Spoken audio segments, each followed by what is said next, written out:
Hello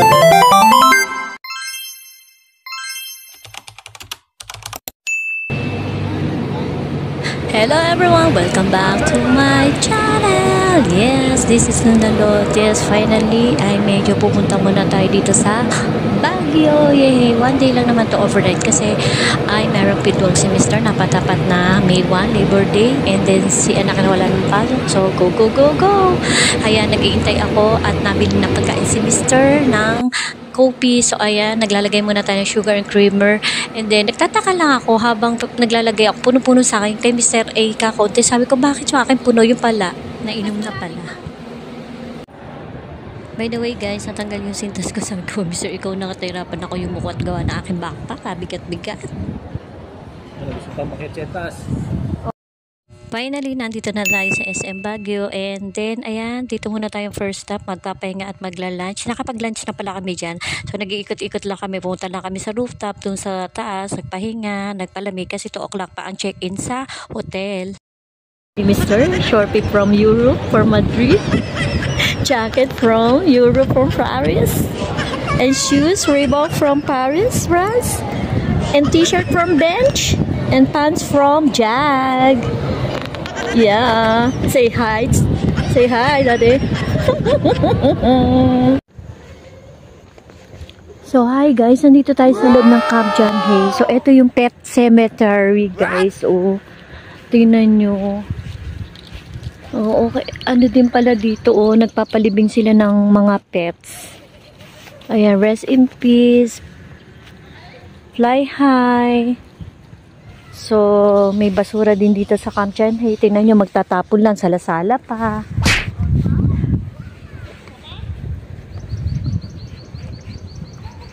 Ayan, ang dami nagpipiknik today kasi nga may malamig dito sa Baguio. Ayan guys, oh. Pet cemetery ba yun? Parang hindi naman, display lang. Hindi, ito naman. Mga? Yung parang part para sa mga negativism, yung mga negative. Diyan mo sa ako. Oh.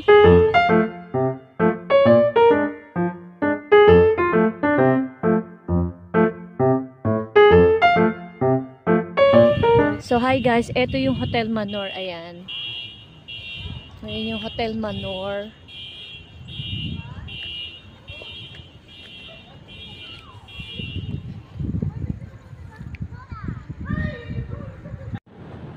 Hello everyone! Little story. Way back 2004 October. Yes, October 24 kami kinasal ni Mr. After that, the day after, umakit agad kami ng Baguio kasi meron siyang field work. And alam nyo ba guys, itong The Manor sa Camp John Hay ay una-una ko na puntahan. Ginagawa pa ito dahil pinield work ni Mr. yan. So ayun, nakakatuwa lang, pag bumabalik kami dito, nakaka-reminisce kasi ito yung, papakita ko rin sa dulo yung saan kami una nagpa-picture dito noong 2004. Nakakatuwa at nakaka-happy lang balikan yung memories. Kaya pag napunta kami dito, nakakatuwa lang.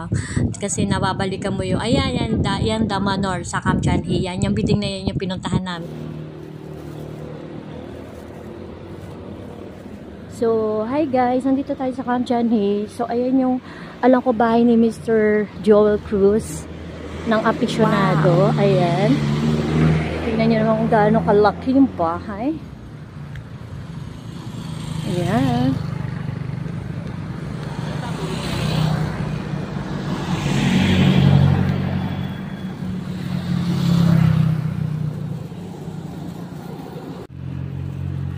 Guys, hindi na kaya ng powers ko. Tingnan nyo naman, kanina pa kami dulo-dulo. Parang hindi ko na kaya, ate. Maganda pa baba. Oh my gosh. Ay.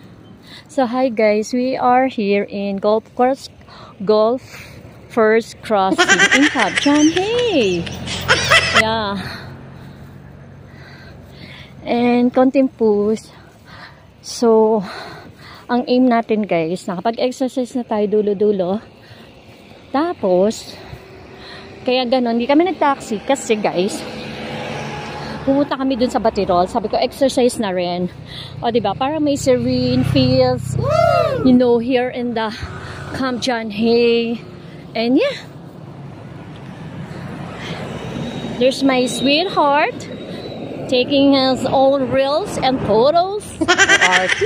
Char. So anyways, slow down.